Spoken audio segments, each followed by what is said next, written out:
So hello and welcome everyone to this session. This session is purely about, it's in fact a continuation of the series that we are undertaking currently about your foreign exchange and balance of payment management. But in today's session, this in fact is the concluding session of the series, wherein we'll discuss about something very, very important for your examination or for your general understanding of the macroeconomic perspectives of any country. And in fact, we'll be not talking about any other country. We'll take up the best example of, for example, if you see, there comes a situation. We have read in the previous sessions or previous series that we need to have a kind of, we need to maintain very strictly, we need to be very, very vigilant about the foreign exchange transactions. And that's what we call as your balance of payment. And the Reserve Bank of India has been mandated to maintain that register or to look into those transactions. And why is it so important that if any transaction is happening in your domestic currency, then it is of utmost importance. I do accept that. But when the transaction is happening in the foreign currency, right, any kind of foreign transaction, that means it could be an inflow or could be an outflow even, then why the governmental dispensation or the macroeconomy as a whole or a country as a whole, we need to be very, very vigilant about it. That we will discover today. See, the entire balance of payment, right, that we discussed in the previous sessions, that it has two particularly, we can say two accounts. So the BOP consists of two accounts. One is called your current account. The other one was capital account. We read about all that in the, if you find any difficulty, you can refer to my previous session. We particularly saw one thing, that the balance of payment, for example, it is generally, it's called as your balance of payment just because every time the ultimate balance of payment has to be zero. That means the current account or the individual entries or the subheads particularly that you can see, individually they might be deficient, they might be surplus, or they might be very neutral. Likewise is the case of your capital account. But ultimately, it has to balance each other. In fact, we can say it this way, that any kind of shortfall or any kind of deficit in the current account has to be financed by a capital inflow, right? Or an inflow in the capital account. I hope up to this, you all have understood, because we explicitly talk about the balance of payment situation yesterday or in the previous session. So the theme of, or if you juice up everything, that you very easily summarize that any kind of shortfall in the current account that deals with all your trade, right? Trade of even, right, mercantile, goods trade, services trade, or even the transfer payments. In fact, we understood as to how any deficient in the current account has to be financed by any, it has to be funded by a surplus flow in the your capital account. It could be the reverse also. At times you might have your capital account surplus, and that is financing your the capital account. The current account surplus, at times there are certain countries which have current account surplus also. So that surplus is ultimately financing if any deficit in the capital account.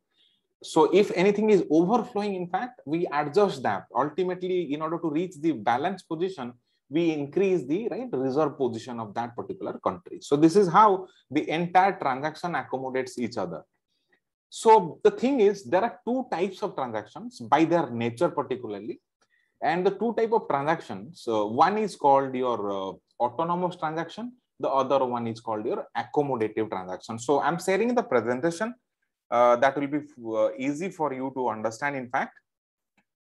So before going into, this is the presentation that we have prepared, and we have been following this only.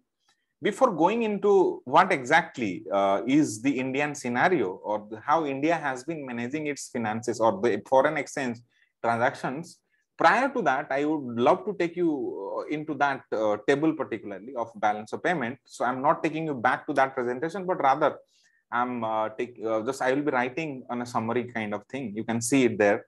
So I'm switching onto a tablet mode. So that's why you all know, no more charts. So if you have any concern, anything, you can straightforward talk to me. So on the balance of payment thing, we saw one thing, that one hand off, it is your current account. And on the other side, we have your capital account, and which all sort of transactions are included into current and capital. All of you are aware about that. I expect you all to be very familiar with that.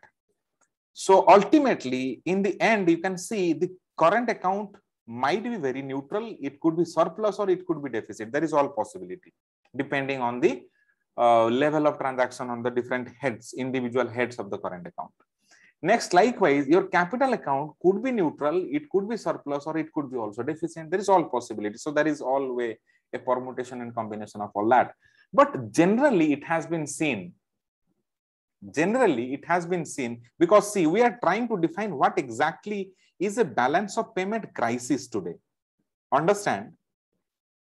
And in order to define what exactly the balance of payment crisis, what is the situation particularly that we particularly name, or what exactly is the position of the balance of payment, there could be all the permutation of combination. At times, current account could be surplus, it could be deficient. At times, this could be surplus, this could be deficient.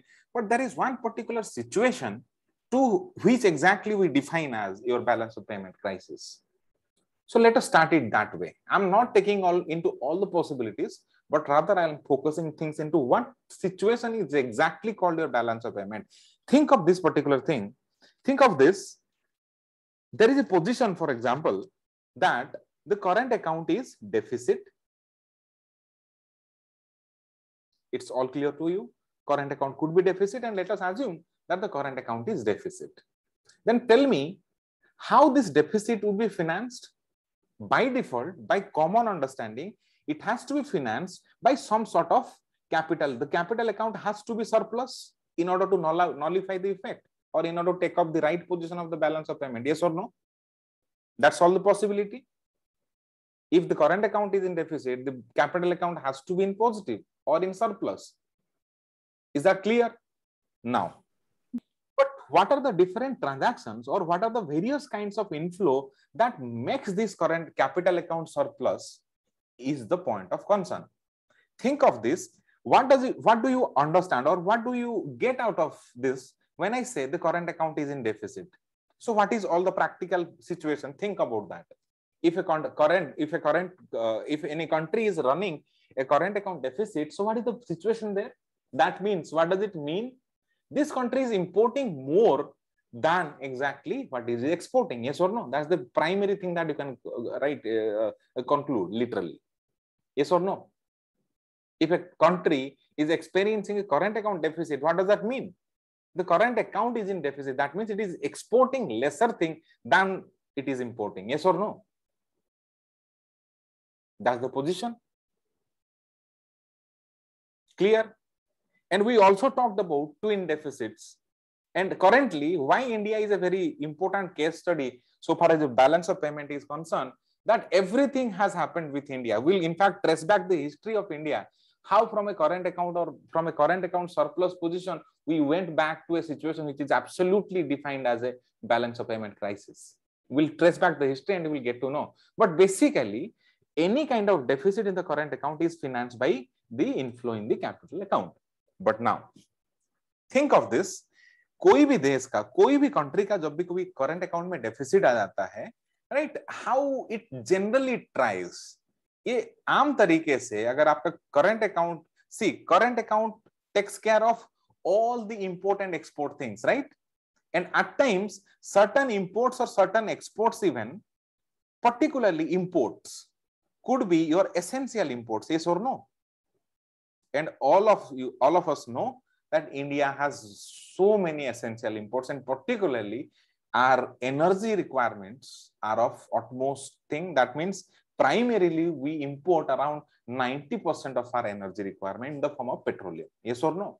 So they are all essential elements. We cannot stop importing, right, petroleum products. You got it?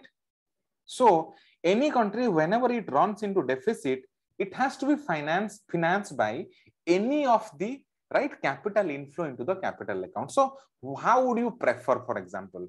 First of all, being a country, think of that you are the prime minister or the finance minister of the country. What all options would you look for one by one, depending on the gravity of the situation? First, how would you like, if you are a finance minister or a prime minister of India, how would you like that this deficit in the current account is being financed by what sort of entries? Most preferable one that helps in fact an economy to grow further is which entry in the capital account helps an economy to improve? Which kind of entries? Tell me. Capital investment, FDI, FDIs.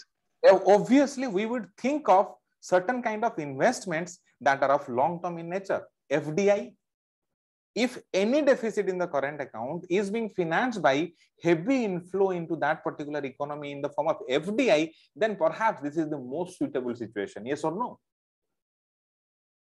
Next, below FDI, whom would you try to rate? You would love to rate FPI, yes or no? FDI is the most favorable form of capital inflow that everybody would love. That money or the foreign exchange is coming in the form of FDI, because we have already discussed the benefits of FDI over FPI. Though FPI is equally good, but yes, by nature FDI is better. So if money is coming in the form of FDI and FPI, and this money or this foreign exchange is financing the capital deficit, then it's an absolutely comfortable position. There is nothing to be concerned about. Now, for example, ये deficit उतना ज़्यादा है. Let us quantify them. It will be easy for our understanding. Let us think that the current account deficit is of -10 units. It could be billions or millions of dollars or rupees, anything could be. Let us assume that to be negative of 10 units. It's been deficit. And in FDI, we are getting a +2 units, and FPI we are getting +3 units. So in totality, it's +5. Still, we are deficient with 5 units of foreign exchange in order to nullify or in order to balance the balance of payment. So what about these 5? Got it? What is the next step that the country would think of going for? It would think of borrowing money, yes or no? That's the next option. It might go for external borrowing. And since borrowing is of nature, is capital, then we have to make that entry into capital account. But this is not that favorable, just like your FDI, because it has its automatic repayment obligation. Yes or no? Tell me. In case of your FDI, generally doesn't have any kind of repayment obligation because it's a project investment. In case of an FPI, you don't have any much of your repayment obligation because most of the investment might be coming into the equity market, not into the bond market. Got it? Third category, the third one, or we can say that अगर ये जो FDI और FPI pure capital inflow अगर suffice नहीं करते हैं deficit को finance करने के लिए, that country has to go for external borrowing. Why external borrowing? Because we need foreign exchange. We cannot borrow domestically foreign exchange. Got it? Now here comes the issue. यहीं से पूरा का पूरा crisis का situation यहीं पे बनेगा और उसे हम ग्रेजुअली धीरे धीरे देखेंगे.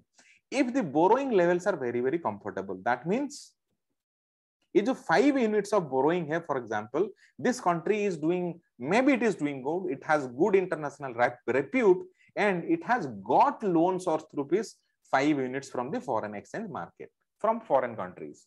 It's able to get that much of funds very easily. Then the situation is very comfortable. But see, think of a situation, trying very hard. This particular country could arrange only 3 units of external borrowings. Then what about the rest 2 units? If it is able to borrow 5 units of foreign exchange easily, then the situation is very comfortable, though it is not very sustainable, but we can say it's comfortable. It's not the case of a crisis. But let us take one step further. Trying very hard, trying all the resources, trying all the means, this country could only borrow 3 units of foreign exchange from different countries. But what about these remaining 2 units of foreign exchange?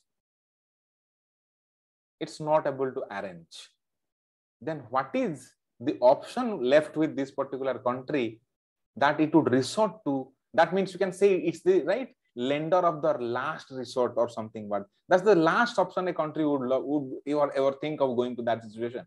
And whenever a country is unable to finance its current account deficit by comfortable capital flow or comfortable external borrowings, then it's called, the situation is called that the country is facing a balance of payment crisis. And can somebody tell me which is the international financial organization that lends in this particular situation whenever a country is facing extreme balance of payment condition? Which is the organization that lends for this purpose? Sir, IMF. Yes. The basic difference between World Bank and IMF is that IMF is considered to be a very, we can say it's the lender of the last resort for foreign exchange. A country would never borrow from International Monetary Fund in this particular situation unless until it's a case of crisis. So let us simply define, when do we say particularly that a country is currently experiencing balance of payment crisis? That when a country needs to borrow from IMF or go for some emergency borrowing in order to finance the current account deficit, that country is said to be in a balance of payment crisis. Is that clear to all of you? आया समझ में सबको? Yes, sir. So every borrowing or current account might be deficit. We are currently also running current account deficit, but we are not into a crisis. Why? Because whatever is needed to nullify or to balance the balance of payment, that much of positive cash flow we are now getting into our FDI and FPIs. And if at all anytime required, very recently after 1990, when we have never seen a situation wherein the government of India has to borrow from the foreign market in order to finance the current account deficit. We have been in such a comfortable position after the LPG reform. Why it came and what are the changes, that we'll see in the latter part of the presentation. But for the time being, you should simply understand, if the current account deficit of a country is being very easily funded by the capital receipts in the form of FDI or FPI, it's a very comfortable position.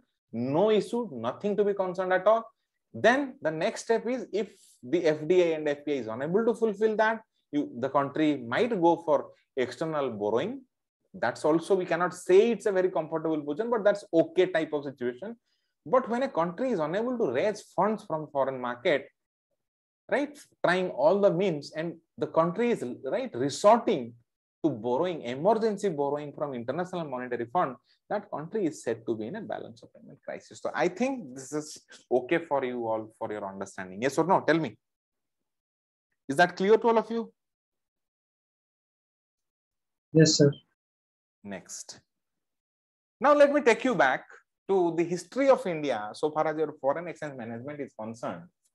See, India has in fact been through a lot of ups and downs actually. India has been through a lot of ups and downs. I'll be writing down the timeline on very important period. In fact, we can see India has, in totality, India has faced 3 major balance of payment crises. 3 major balance of payment crises India has already witnessed, but currently we are in a very comfortable position. But how things unfolded and what led to a balance of payment crisis and how India could overcome all that, let us trace back the history. If you see the data from 1947 to 1956-57, got it, till the end of the first financial first 5-year plan, right, from 47 to 57, the first decade of our independence, India had a current account surplus. Our current account was running surplus, in fact. Got it? But by the end of the first plan, or 56, the trade deficit, got it? Understand these numbers, you can very easily correlate. The trade deficit grew up like anything and it had become 542 crore rupees. It was a very big number then. Got it? And the net of a trade deficit, मतलब ये क्या है? कौन सा trade की हम लोग बात कर रहे हैं? बैलेंस ऑफ ट्रेड में बोल रहा हूं. ट्रेड डेफिसिट मतलब बैलेंस ऑफ ट्रेड डेफिसिट में बोल रहा हूं. And the net of invisible, जिसे हम बैलेंस ऑफ इनविजिबल कहते हैं, that was around 500 crore. Got it? And ultimately, if the net invisible is 500 crore, got it? And it was positive, that means it was in surplus. Our service sector is not surplus as of now, it was surplus since the inception actually. So this was the trade deficit, means it's negative. So ultimately this is giving rise to a balance of trade, or sorry, balance of payment deficit of, right, 42 crore rupees. Yes or no? Tell me.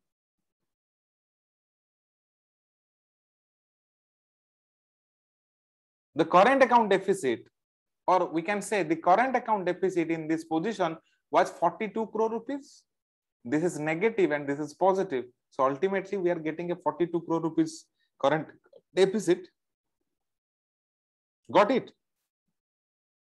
And this was the very first balance of payment crisis that India saw. Got it? From this time onwards, the trade deficit increased from 3.8% of GDP to 4%, 4.5% of GDP. मैं balance of trade की बात कर रहा हूं. Got it? सो यहां पे ये जो करंट अकाउंट डेफिसिट, ये जो सिचुएशन बना यहां पे, clear, this is called a BOP crisis. But ऐसा था ना, ये सिचुएशन थोड़े बहुत कंफर्टेबल थे इंडिया के लिए. इंडिया को जाके आईएमएफ में पैसा लोन लेना नहीं पड़ा था. Since our economy was that not much integrated, 1956-57 की बात हो रही है. उस टाइम हमारा मार्केट और हमारा इकोनॉमी इतना बहुत ढंग से इंटीग्रेटेड नहीं था इंटरनेशनल मार्केट के साथ. तो सिंपली गवर्नमेंट कुछ स्टेप तो लेने चाहिए सरकार को. और गवर्नमेंट ने इस पॉइंट ऑफ टाइम ने क्या स्टेप उन्होंने लिया था? Some simple step that they imposed certain control on the foreign exchange transaction. Certain simple controls they implemented on the foreign exchange transactions, and we were out of the blue. That means we were in a comfortable position. So this is the story of the very first balance of payment crisis of India. Got it? आया समझ में?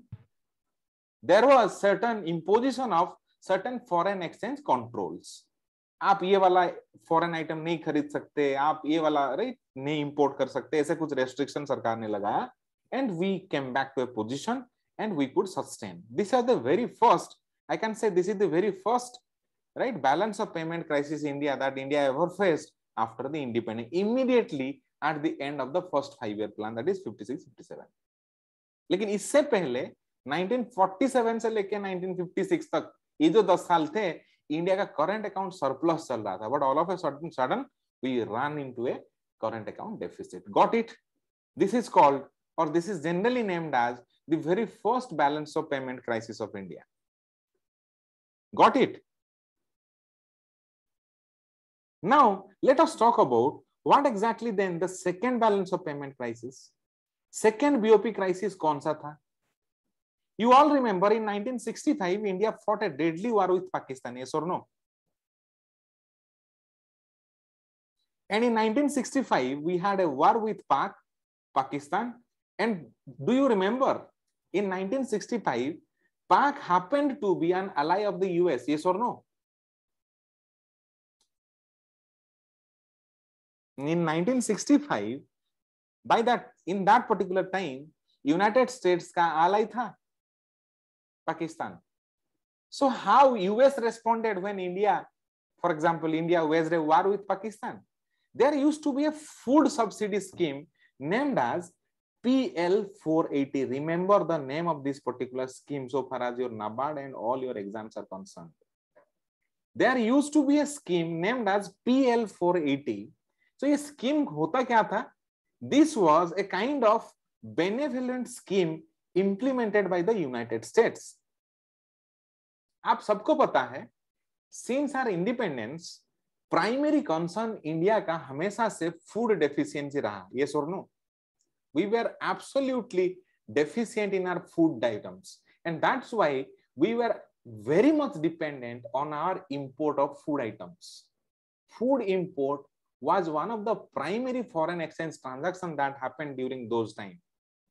So when we waged a war against Pakistan, though it was induced by Pakistan, immediately the ally of Pakistan, that was the United States, which was supplying food items to India free of cost.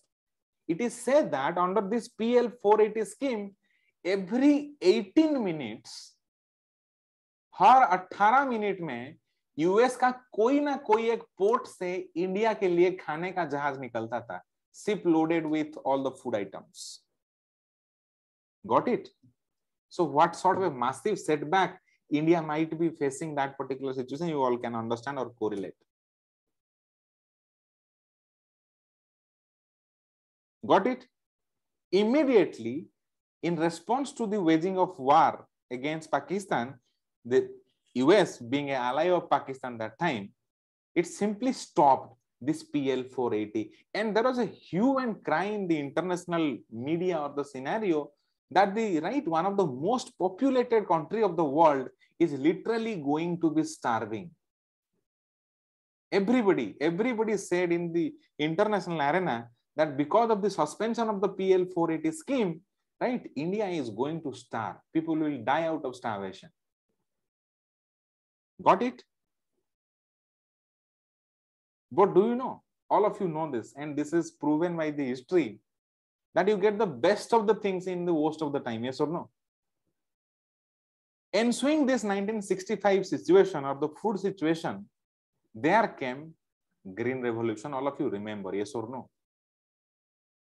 Because of the innovation of the CIMIT or hybrid maize varieties like your Larma Rajo or Sonara 16, we achieved something very inevitable called as your Green Revolution. And India was being compared to be that a country which is imminently going to starve came out of that starvation. And in fact, courtesy this Green Revolution, we became not just food sufficient, we became food surplus. Yes or no? But it took around 10 years for us. But how the current situation or what are the immediate step or the imminent steps taken by India? India ने सबसे पहले क्या step लिया था in order to tame this imminent crisis upcoming? Rupee was devalued. Rupee का devaluation कराया गया था. Got it? And by what percentage? Rupee was devalued by 36.5%. Got it? And why it is called devaluation, not depreciation, all of you know this, because it happened by a governmental intervention. आया समझ में सबको? Why am I writing that it is called devaluation? Because government purposefully interfered and devalued the rupee by 36.5% as an immediate response to this particular crisis. So what would have happened when India devalued the currency? Our exports would have become cheaper, yes or no? So exports being cheaper, our exports or our products would have become more competitive in the international market. So automatically the bulk or the volume of our exports would have increased significantly. And when the export volume is increasing, we are earning foreign exchange, yes or no? Tell me. Got it? And just not, India didn't stop simply by devaluation. Rather, it worked for rationalization. It worked for rationalization of many tariffs. जो भी बहुत सारे import duty और tariff थे और बहुत सारे export subsidies थे, उन्हें rationalize किया गया. And but not because of inflow of foreign fund, because rather ये जो बैलेंस ऑफ पेमेंट क्राइसिस है हमने रिकवर क्यों किया एक्चुअली, नॉट बिकॉज कि हमारा एक्सपोर्ट बहुत बढ़ गया और हमने फॉरेन एक्सचेंज कमाया. Ultimately when things ended we found we in fact could thrive the situation just because of reduction of our import, not increase in our exports. हमारा export increase हुआ पक्का, लेकिन ये जो क्राइसिस है हम लोग बच गए not by exporting more things. That means our rupee got devalued, we rationalized our import tariffs and all, and that's why everybody might be expecting that India could come out of this particular crisis simply by exporting more thing and earning foreign exchange. It didn't happen that way. We survived this crisis just because, majorly because of reduction of our non-essential import items. Is that clear to all of you? Yes, sir. After this 1966-67, when all this step was taken, the balance of payment of India remained very comfortable till 1970s. 1970 तक हमारा position थोड़ा ढंग का अच्छा बना रहा, लेकिन all of you know there was an international oil shock, yes or no? Something called as oil shock. That means oil price skyrocket हो गया. When did it happen? When was the first oil shock? 1973 and 74, yes or no? In the year 73-74, the oil price skyrocketed like anything. So it's a task for you all today. Try to discover why there was an oil shock in 1973-73. Interesting, there was a war actually in the Gulf area. So because of this oil shock, and oil being one of the most essential and one of the major import of India, हमारा situation फिर से गड़बड़ाने लगा. But fortunately, because of the combined impact of this rupee devaluation, subsidy and export, you can say import tariff rationalization, reduction of import, ये सारे इतने combinedly काम किए that India being absolutely dependent on oil, we could simply withstand this oil shock even. हमारा ये जो steps हमने लिया हुआ था, ये combinedly ये steps इतना काम आया कि oil, all of you know this, oil is one of our primary import item. Got it? And still, दो यहाँ पे एक इतना बड़ा oil shock दुनिया भर में चला, but still we could withstand because of the cumulative impact of all the steps that we had taken earlier. Yes or no? समझ में आ रहा है?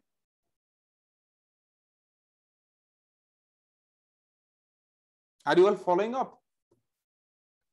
Yes, sir. Next. Yes, sir. So this is all about the second BOP crisis. See, understand, as the country progressed or as we move ahead with the time, automatically there would be greater integration of any economy with the rest of the world. Yes or no? When we got our independence, we were a very rudimentary kind of economy. We were dependent on majorly we were dependent on the foreign countries for our food imports. But as we progressed further, our consumption needs were different. Beyond this, beyond the grain revolution, we are rarely now dependent on food items for foreign imports. But our needs have changed. We are now importing more amount of petroleum, yes or no? And our economy is now more integrated with the international economy. So the grievousness of any balance of payment crisis, for example, ये जो BOP crisis पहला वाला हमने पढ़ा, इसका impact economy के ऊपर इतना था, उससे थोड़ा ज्यादा इम्पैक्ट ये वाला क्राइसिस में किया होगा. और आगे आप देखेंगे, when we'll be progressing further, we'll now talk about the 1991 crisis, which is generally called as the balance of payment crisis. लेकिन इससे पहले दो क्राइसिस ऑलरेडी हो चुके हैं जिसके बारे में हमने अभी बात किया. Now let us talk about the crisis of the 1991. This is generally very commonly known as the BOP crisis of India 1991. लेकिन इससे पहले भी दो क्राइसिस आ चुके थे, लेकिन उन दोनों क्राइसिस में हमने कभी भी IMF से इमरजेंसी बोरोइंग हमने नहीं किया था. Simply by taking other measures, we could withstand those shocks or those crises. But here you will see we had to even place our golds. घर में जब ऐसा कोई सिचुएशन आता है, जब सारे के सारे रिसोर्सेज खत्म हो जाते हैं, अल्टीमेटली हम लोग करते क्या है? We place our gold, और we in fact accept certain credit condition जो कि हमारे आम टाइम में हम सभी कभी एक्सेप्ट ना करते. Got it? So this 1991, right? Whenever we usually discuss about the BOP crisis in India, we particularly refer to this particular crisis of the 1991. Got it? And ये जो क्राइसिस है, इसका रूट कहां पे था एक्चुअली? 1979-80 से ना, 1979-80 से ना इसके सीड्स बोए जा चुके थे. मतलब this 1991 was the outburst of a, right? This was the outburst actually. It was the full manifestation actually. But इसको लेने लायक सिचुएशन 80s से चलना हो गया था. our balance of payment started receding in a way, or started getting out of our control in a way since 1980, and the crisis ultimately happened in 1991. Because all of a sudden it doesn't happen, right? You are into a crisis situation wherein you are going for, right, emergency borrowing from IMF. It gradually mounts, and cumulatively you finally land up in a crisis. Got it? By the end of the sixth 5-year plan, India's balance of payment deficit was rupees 11,384 crore rupees by the end of the sixth 5-year plan. Got it? And मतलब मैं BOP deficit मतलब मैं current account की बात कर रहा हूँ. The current account deficit had grown to 11,384. Can you remember the number of the first crisis? It was simply 42 crore rupees. So as the economy expands, the figures also expand, right, exponentially. It was in the mid of 1980s when the BOP issue occupied the center position of India's macroeconomic management, because पूरा का पूरा वो tension उसी 1980-85 के दौरान ये primary balance of payment को manage करने वाला इशू ही हमेशा चलता था. और ये जो मैंने बोला कि 1979-80 वाला, ये हुआ क्या था actually? This is nothing other than ये सेकेंड ऑयल शॉक था. पहला ऑयल शॉक 1973-74 का तो हमने ऑब्जर्व कर लिया, लेकिन जो सेकेंड ऑयल शॉक था 1979-80 का, इसे हमने विथस्टैंड नहीं कर पाया, and things kept on piling up gradually, which manifested into a crisis in 1991. Got it? And most importantly, there are certain international factors also. From 1980 to 83, world was into a recession. Yes or no? There was a global recession. So कुछ ऐसे macro economic global positions भी बने जिसमें our exports got very severely affected.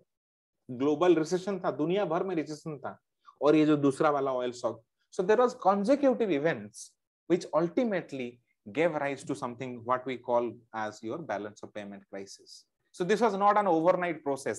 Things kept on, or the factors kept on, right, unfolding gradually, and ultimately we found out a situation wherein we're into a crisis.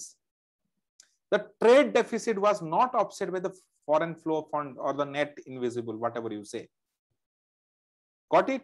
We got external assistance also, but there was a very big, or you can say colossal deficit, what you call as your colossal deficit in the current account, and there was no means left with India wherein this current account deficit could be financed. Got it? So what we could have done ultimately? Ultimately, we resorted to a borrowing from IMF. And what was the volume of borrowing? Do you know? I'm giving you the figure. The emergency loan from IMF was around $2.2 billion. And how we got it? Against this, in order to get this loan, we pledged 67 tons of gold being held by Reserve Bank. Reserve Bank के पास जो 67 tons gold था, वो हमने pledge किया IMF के पास. IMF मुफ्त में पैसा नहीं देता है बिल्कुल, वो सिक्योरिटी लेके पैसा देता है. So we had to pledge 67 tons of our gold in order to get an emergency credit line of $2.2 billion. Got it? Clear? So this is called as the balance of payment crisis. And as a response to this, ये तो हमने पहले बच गए, right? Who was the prime minister during this lending procedure? Do you know? Remember? Who was the prime minister? जिनके time, sorry, PV Narasimha.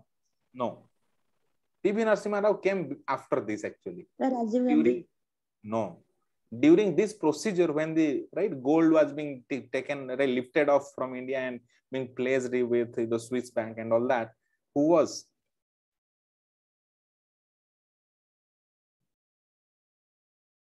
Chandrasekhar. Yes, it was the Chandrasekhar government. Okay, clear? So in response to this crisis, in fact, when IMF grants you loan, it puts up lot many conditions actually. It gives you lot many conditions, because see, IMF is giving you emergency loan. That means IMF would be automatically concerned that you need to earn foreign exchange in order to repay the loan of IMF. Yes or no? A country has to earn foreign exchange, then only it can repay the loan of IMF. So automatically IMF gives you very stringent conditions that a country needs to follow. That means you need to open up your economy for foreign participation, foreign competition. You should reduce your import tariff. You should devalue your currency. All that kind of conditions that they recommend, and which we globally or which we combinedly say as your LPG. We name it as reform. हम हमेशा से ही LPG को एक reform का नाम हम देते हैं. Actually this is a face saving thing. ये जो लिबरलाइजेशन, प्राइवेटाइजेशन एंड ग्लोबलाइजेशन हमने किया 1991 में, हमने अपने मन से नहीं किया. Actually it was a forced reform. Remember, we were absolutely reluctant to help participate the private sector to promote growth in the economy. We were absolutely cynical about private sector leading the economy. We were absolutely dependent, or we were absolutely obsessed with public sector undertaking, and the other definition of public sector is unproductive. Or yes or no? So it's a liberalization. That means, what is the meaning of liberalization? We opened our economy. We opened our economy for foreign players to come in and participate. That would create an environment of healthy competition, and ultimately the end consumer would get the best of the product. And our companies would try to become, that means what? More competitive. Because earlier, because of the closeness of our economy, our companies or our producing units were not exposed to competition. And when there is no competition, there is no improvement, or there is no growth in the productivity or competitiveness. This is called as opening up of the economy, and that's called as a liberalization. We allowed the private sector or even the foreign players. Next is privatization. You know the meaning. Third one is globalization. Got it? Liberalization means reduction of unnecessary import restriction and tariff and all that. इतने सारे जो laws restrict करते थे to provide protection to the domestic industry, उन्हें सब कुछ हटाया हमने. That's called your liberalization. वो लाइसेंसिंग का जो रिजीम था उसको हमने हटाया. So everything will be given to you tomorrow in the form of a note. I'm just making you understand so that when you read the note, you can understand what I do supposed to mean to make you understand. Is that clear to all of you? So हमने इसको लेके और आगे हमने क्या सारा चीज किया during your 1991 reform and all that. So that has been given to you in the form of a presentation. I'm just giving you a brief view how India did actually during the period 1975 to 92. The exchange rate of the rupee was officially determined by the Reserve Bank of India. So till 91-92, it was decided by the Reserve Bank within a nominal band of plus minus 5%. Got it? Of the weighted basket of currencies of India's major trading partner. So open market ka nahi tha. It was being decided by the Reserve Bank. In the beginning of the 1990s, saw the significant rise in the oil prices, which we name as the second oil shock. Suspension of the remittances from the Gulf region in the wake of the Gulf crisis. तो यहाँ पे हमारा situation खराब होने लगा. तो हुआ क्या यहाँ पे? India's foreign currency reserves fell rapidly from US $3.1 billion in August to $975 million on the July 12, 1991. Imminently, we are into a crisis. There was a two-step devaluation, just as we did 36.5% in case of second crisis. There is a 2 times devaluation of 18 to 19% of the rupee on July 1st and 3rd of 1991. We went for 2 times devaluation actually. It was called two-step devaluation. Got it? In March 1992, the Liberalization Exchange Rate Management System, or LERMS, very oftenly asked in your examination this method. What exactly is LERMS? Liberalized Exchange Rate Management System involving dual exchange rate was introduced. What was that? It's also called as right? The dual rate were merged into one in the form in March 1, 1993. And what exactly is this LERMS? What exactly is it? Is it allowing in the form of LERMS or the LERMS? There was a ratio of 60-40. Got it? Everything has been given to you. So simply read. Reserve Bank of India allowed you to sell the dollars 60% to Reserve Bank and 40% in the open market. That's called 60-40 or LERMS. Got it? Next, there is an issue called as the convertibility of rupee, or we generally call this as your capital account convertibility. What is the meaning of convertibility? Convertibility means, the current account convertibility means when the foreign exchange like pound sterling, US dollar, etc. is received for export of merchandise or services, it can be freely converted into Indian rupee. This is called as convertible. Think of, for example, you are an exporter, you are a manufacturer, you manufacture something, you export something to, for example, United States. So automatically you are going to receive payment in dollars. But this payment that you are receiving in the form of dollar or foreign exchange, you have received this in which account? Capital account or current account? Tell me.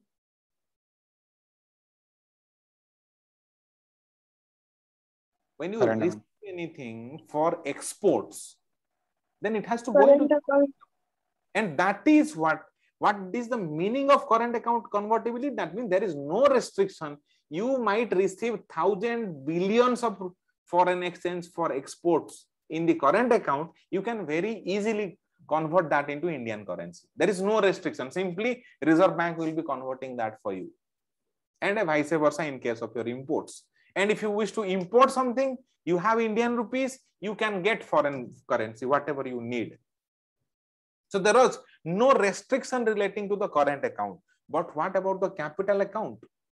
Capital account convertibility, India's capital account is partially convertible actually. Got it? Understand? At least remember this now. At least for the time being now. India's current account is 100% convertible, whereas India's capital account is partially convertible. That means whenever you receive any fund in the capital account or you wish to send something in the capital form, there are certain restrictions. Got it? By capital account convertibility, we mean that in respect of capital flow. Got it? A currency is freely convertible into foreign exchange and vice versa. If it is freely convertible, it is called as convertible. But in India, we do not allow free convertibility of the capital account. That's why I have named it that it's a partially convertible. So what's that? What is the advantage of a fully convertible currency? It is a sign of a stable and a mature market. Which currency would be fully convertible? It's the sign that the currency is very well traded in the economy. You would rarely go for any kind of restriction because it's freely traded. It's a matured and a stable, right? Increased liquidity in the financial market, improved employment and business opportunities, onshore rupee market development. Got it? Easy access to foreign capital. So these are the advantages of a fully convertible currency. But India, we manage dual kind of thing. In the current account, it is 100% convertible, but in the capital account, we have partial convertibility. Is that clear? Better access to a variety of goods and services, progress in multiple industry sectors, outward investments, improved financial system. So these are all the advantages when you have a convertible currency. Now, the disadvantage is what? Fully convertible currency ka disadvantages bhi to hai. What are the disadvantages? High volatility automatically, because there will be frequent conversion of one rupee to the other. There is high volatility. Fixed foreign debt burden rahega aapko. Efforts can balance trade and exports. It can affect the balance of trade and export automatically. Lack of fundamentals. Got it? So these are, मतलब ये जो convertibility वाला issue है ना, ये एक दो धारी तलवार है. Clear? So for India, we are going towards full convertibility, but हमने अब तक वहां पे नहीं पहुंचा है. हमारा जो current account है वो 100% convertible है. कैपिटल अकाउंट जो है ना उसमें थोड़े दिक्कत है कन्वर्ट करने में.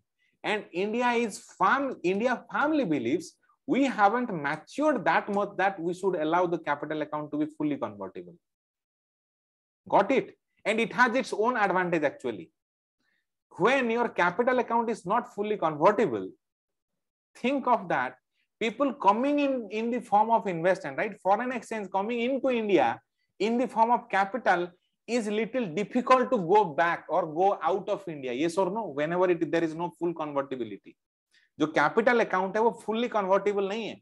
तो जो फॉरेन एक्सचेंज का पैसा एक बार इंडिया आया वो इमीडिएटली रिवर्ट बैक करके नहीं चला जा सकता. उसको थोड़े बहुत परेशानी झेलना है. तो इसमें तो इंडिया का भला ही है ना, हमारे पास फॉरेन एक्सचेंज रिजर्व रहेंगे. यस और no?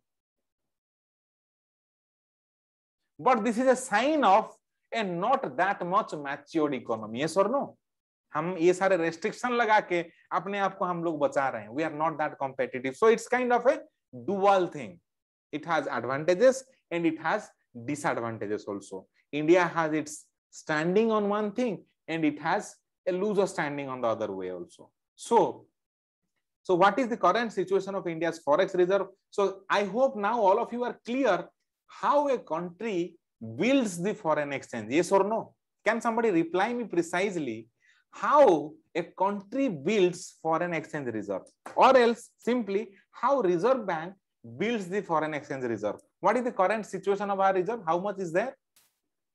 Around $620 billion. Got it? So how does a country forms the foreign exchange reserve? कहां से कैसे करता है रिजर्व बैंक? पैसा कहां से लाता है? सर कोई FDI या FPI करने आया तो whenever there is a capital flow or anything, or even the current account flow in the form of foreign exchange, right? Reserve Bank is the nodal agency जिसके through ये सारा चीज transactions होते हैं. Got it? And again you can see one more thing. If you wish to balance the balance of trade, there were certain reserve transit transactions. Yes or no? Foreign exchange reserve transactions कुछ थे. That means whenever you have surplus foreign exchange, that can be used for augmenting the foreign exchange reserve also.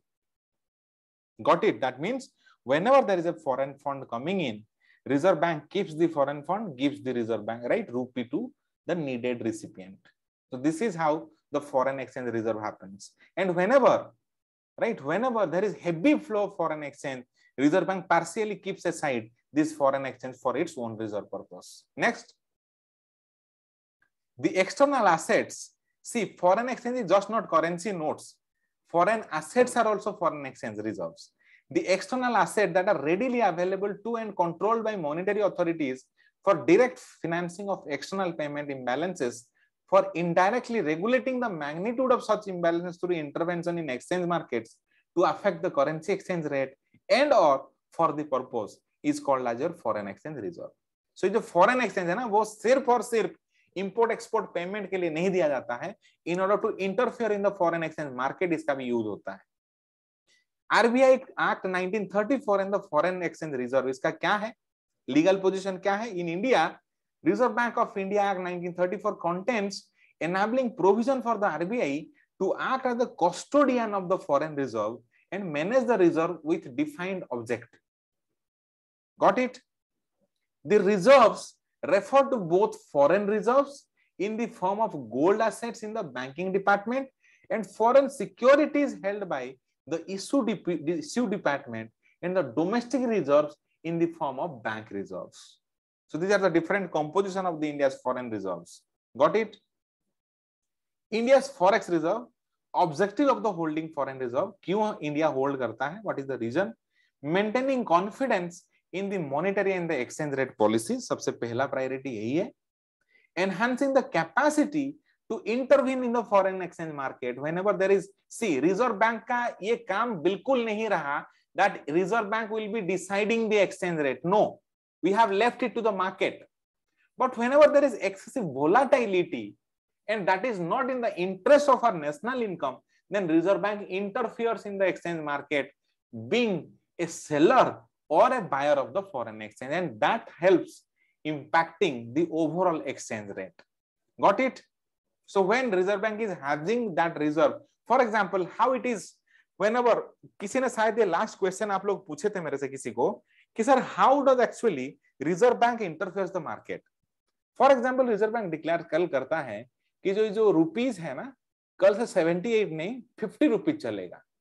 That means what, जो आदमी आज के date में 78 rupees देके $1 खरीद रहा था, कल अगर वो 50 रुपया देता है तो उसको $1 मिलता है। ये डॉलर कौन देता है? फेड रिजर्व नहीं देता है, रिजर्व बैंक अपने पास जो डॉलर रखा हुआ है वही डॉलर को देता है। लेकिन do you think continuously or for a very long time Reserve Bank of India can distort the market? No. क्यों? जब तक ये 628 बिलियन जो भी है उनके पास, जब वो खत्म हो जाएगा, रिजर्व बैंक कहां से कमिट करेगा कि मैं 50 रुपए में आपको $1 दे सकता हूं? It can temporarily impact the exchange rate but not incessantly. Got it? आया समझ में ये चीज? जब वो 640 बिलियन खत्म हो जाएगा, सुन देखिए मार्केट में 78 रुपीज का रेट है, रिजर्व बैंक बोला कि नहीं 50 में तुमको मिलेगा, तो सारे के सारे जो भी सारे डॉलर परचेजर हैं वो लोग कहां भागेंगे? रिजर्व बैंक ही भागेंगे। जब वो पैसा खत्म हो जाएगा उसके बाद क्या करेगा रिजर्व बैंक? और थोड़ी कमिट कर पाएगा कि नहीं 50 रुपए दीजिए मैं आपको $1 देता हूं, नहीं दे पाएगा ना, उसके पास डॉलर होगा ही नहीं और ना ही वो प्रिंट कर सकता है। So there is a limitation to this things, but yes, in order to intervene temporarily in the foreign exchange market, we are in a very comfortable position because Reserve Bank is maintaining a very huge stock of foreign exchange assets. Got it? Providing confidence to the market, especially the credit rating agencies, that the external obligation can always be met. That means what? ये जो credit rating agency है, जो sovereign rating provide करते हैं, how good is Indian economy or what is the position of the Indian economy, इनका credit position क्या है? We are maintaining a foreign exchange reserve of that much in which we can import how many days? आज का जो foreign exchange reserve है वो कितना दिन का हमारा current import bill चुका सकता है? Any one of you? How many days of our import can we finance by our foreign exchange reserves? 6 months. Okay, let me verify. I have to verify this thing, right? All of you try to also verify. कितना दिन का हमारा import bill चुका सकते हैं हम लोग? ठीक है? Adding to the comfort of the market participant by demonstrating the backing of the domestic currency by external assets. So this is also one purpose. Foreign exchange reserves provide an import cover also. Yes, this is what we call as your import cover. ठीक है? Import cover का यही meaning है. Foreign exchange एक दिन का कितना import होता है तो कैलकुलेट कर देंगे तो जितना निकलेगा that's called your import cover. Import cover means the number of days that the foreign exchange reserve can finance the foreign exchange imports or the import bills. कितना दिन का import bill foreign exchange reserve चुका सकता है, that's called your import cover. That's the definition of import cover. Got it? So I hope India's foreign exchange reserve, component of India's foreign exchange reserve क्या क्या सारे हैं, बस dollar के currency नहीं है और भी फॉरेन करेंसी एसेट्स हैं. Special drawing right with respect to your IMF, these are called SDR. And about SDR, we have explicit things in your notes. Please read about it. This kind of, it's a hybrid currency. Gold reserve. So, and Reserve Bank of India's reserve position with the IMF. This is called as quota. तो ये जो 4 component हैं, that इनको 4 को combine अगर आप करेंगे, that's called the foreign exchange reserve of India or the Reserve Bank. तो बस foreign currency asset ही नहीं है, और भी 3 तरह के हैं. Special drawing rights हैं, gold reserves हैं, and Reserve Bank of India का position with the IMF. That's called your quota. In IMF quota system चलता है. ठीक है? So this is all about the session. I hope all of you liked it. You can have a better understanding when you read the notes properly. If you have any doubt regarding anything, and I have given you certain things that you need to find out also, please try to find out, read the notes properly, and watch this video once I upload this. So that's all for today. If you have any concern, you have my email ID or my WhatsApp details and everything. Then straightforward, right? Get back to me for clarification, anything. We can run a test tomorrow evening. Okay? Tomorrow evening, you can take up a test tomorrow in our website. Okay, that's our new website, www.ecopros.co.in. Earlier, it was simply .in, but we have migrated to a new domain with all added features. Your exam portal is almost ready. It will be on 26th, we'll be starting the exam thing. And that's all for today. Thank you. चलो bye bye. Thank you sir.